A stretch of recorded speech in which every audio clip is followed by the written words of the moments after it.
Labour party ने 1997 की ऐतिहासिक जीत को दोहरा दिया है। 1997 में लेबर पार्टी को सबसे बड़ी जीत मिली थी। उस समय पार्टी के नेता टोनी ब्लेयर थे और पार्टी ने उस समय 419 सीटें जीती थी, जबकि कंजर्वेटिव पार्टी को तब 165 सीटें मिली थीं। अब जब हम ये खबर बना रहे हैं उस वक्त 411 सीटों पर लेबर पार्टी ने जीत दर्ज कर ली है, जबकि कंजर्वेटिव सिर्फ 119 सीटें जीत पाई है। आपको बता दें कि लिबरल डेमोक्रेट ने 71 सीटों पर जीत दर्ज कर ली है। इसके अलावा एसएनपी और एसएफ जैसी पार्टियों ने भी जीत दर्ज की है। रिफॉर्म यूके के नेता ने भी अपनी जीत दर्ज कर ली है।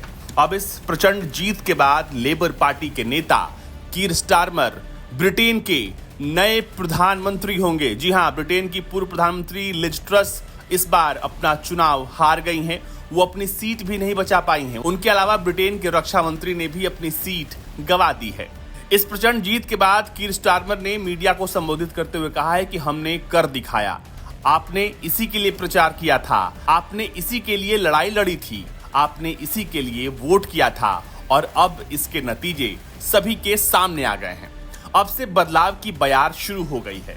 ईमानदारी से कहूं तो यह बदली हुई लेबर पार्टी है जो देश की सेवा के लिए तैयार है। लेकिन इस लेबर पार्टी के आंधी के बीच ऋषि सुनक ने अपनी उत्तरी इंग्लैंड की संसदीय सीट को जीत लिया है। उन्हें रिचमंड और नॉर्थ लैटन में 47.5% वोट मिले हैं। ब्रिटेन के चुनाव के नतीजों के दौरान जब ऋषि सुनक ने हार की जिम्मेदारी ली है, उस समय प्रेस कॉन्फ्रेंस के दौरान निर्दलीय उम्मीदवार निको ओमिलाना ने हाथ में एल लिखा हुआ था, जिसे उन्होंने प्रेस को दिखाया।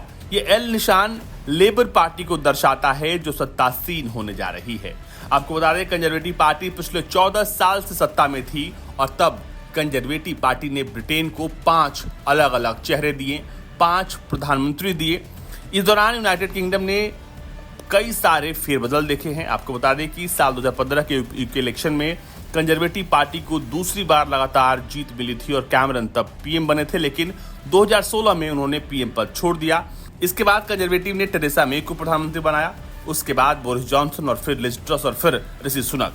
अब इस चुनाव का भारत पर भी असर पड़ने वाला है। भारत और ब्रिटेन दोनों के बीच व्यापार को बढ़ावा देने के लिए 2 साल से अधिक समय से प्रस्तावित मुक्त व्यापार समझौते पर बातचीत हो रही है।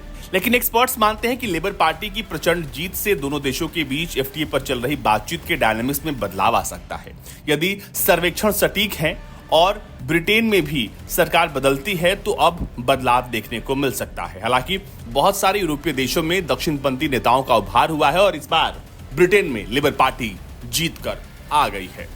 आपको बता दें कि यूनाइटेड किंगडम यूके यानी इंग्लैंड, वेल्स, स्कॉटलैंड और उत्तरी आयरलैंड से मिलकर बनता है यूनाइटेड किंगडम और आम चुनाव इन सभी देशों पर लागू होते हैं। यूके में कुल 650 निर्वाचन क्षेत्र हैं। इनमें से 533 सीटें इंग्लैंड, 59 सीटें स्कॉटलैंड, 40 सीटें वेल्स और 18 सीटें उत्तरी आयरलैंड में पड़ती हैं। हालांकि सबसे महत्वपूर्ण यह है कि सबसे ज्यादा सीटें इस वक्त ब्रिटेन में जीतने वाली पार्टी है लेबर पार्टी और उसके नेता हैं कीर स्टारमर। ब्यूरो रिपोर्ट, भारत तक।